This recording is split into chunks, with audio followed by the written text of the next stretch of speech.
Operator UAV kelompok Shrama Kopassus Ahmad bersama dengan perwira pengintai dari Brigade ke-16 tidak memberikan satupun peluang keselamatan kepada kelompok musuhnya. Mereka bekerja sama memberikan hasil yang baik dalam mempertahankan kedudukan Rusia di medan perang.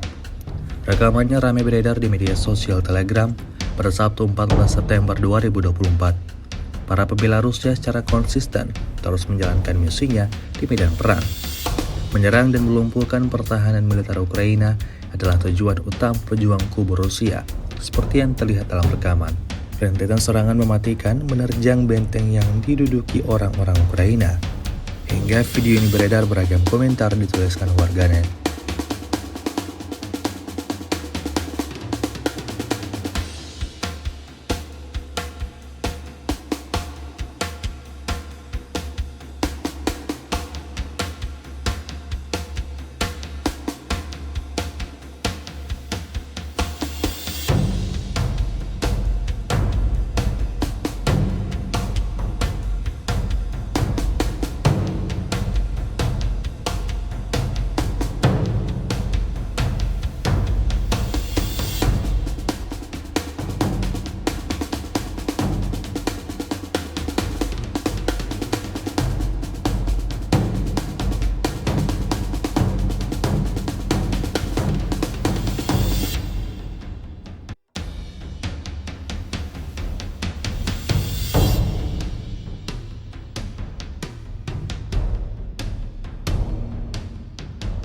Download Tribun X sekarang, menghadirkan lokal menjadi Indonesia.